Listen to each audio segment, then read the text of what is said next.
How can you run from the city that accepted you? Can you really dismiss the one place where you grew? This is Shenyang, a city of 8 million people in China's Rust Belt. It is here that hard times are being felt. Its glory days are believed to be in the past. Shenyang's expat community used to be vast. However, half of the expats left due to the zero COVID policy in 2022. I decided to join the exodus in July rather than stew.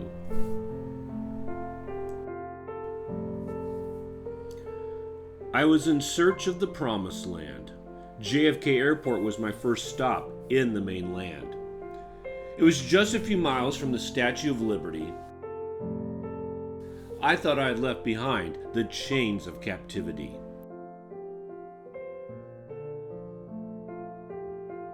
From there, I moved to Texas in search of a whole new feel. In Dallas, I decided to buy a brand new automobile. My savings from Shenyang made the Acura and a Toyota Camry both procurable. I chose the Camry because I figured it was going to be more durable. However, a great realization hit me when I rolled into the teachers' parking lot. The other teachers had beat up clunkers and had been left to rot. My new co-workers rightfully suspected I had been living a charmed life. Their lives had been filled with unappreciation, conflict, and strife. The proof was right there on 4 wheels. American teachers' lives do not belong on movie reels. The American teacher may be in demand, but this was not the promised land. Nobody in that school district had been as successful as I had been. My kids went to places like Cambridge, Columbia, and Oxford with a grin.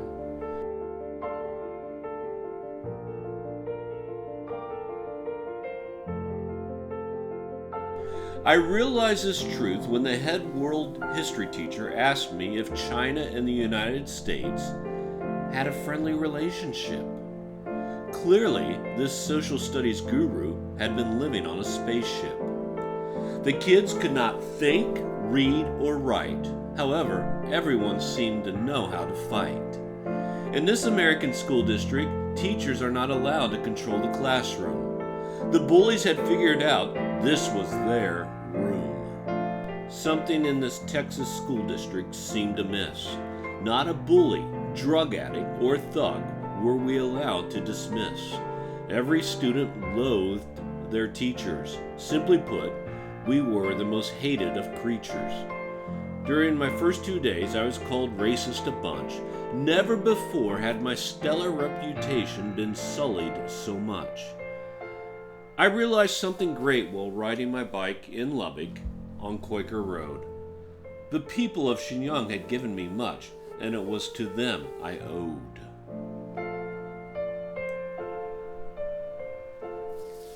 America is no longer the promised land. This huge discovery had not been planned.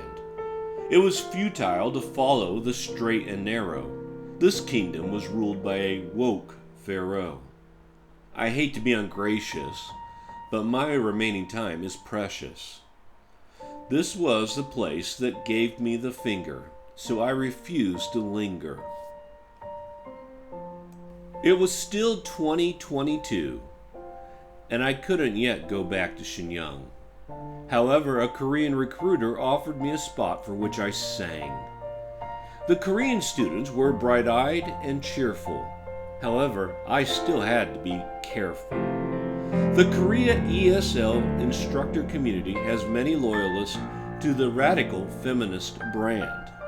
It's better than Lubbock, but it's still no promised land. However, at the start of 2023, the Red Sea parted. China's zero COVID policy had finally departed.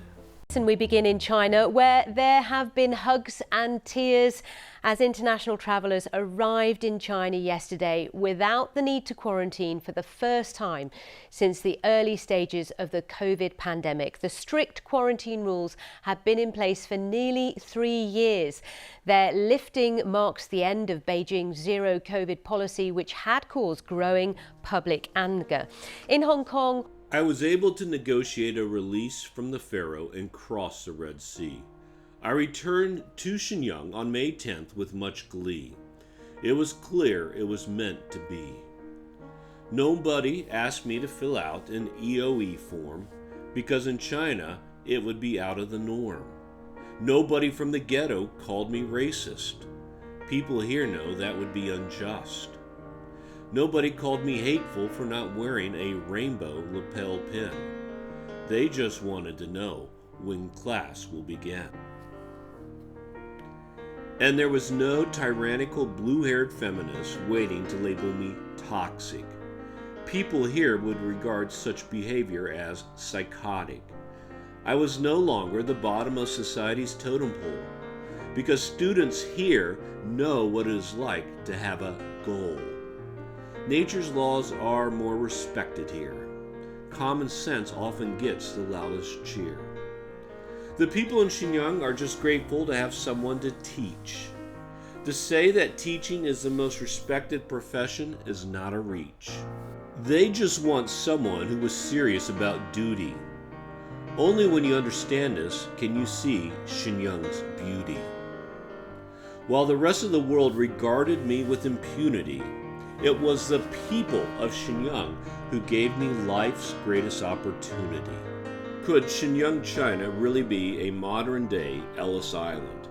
Emma Lazarus' poem at the base of the Statue of Liberty reads, "Give me your tired, your poor, your huddled masses yearning to breathe free, the wretched refuse of your teeming shore." I was treated like wretched refuse in American public schools. I am able to breathe free again after escaping academic bondage. Here in Shenyang, things are decided on merit, and bad test scores are the quickest way to earn a demerit. You are valued for what you produce, so you better put yourself to good use. This is a meritocracy, not a place for woke lunacy.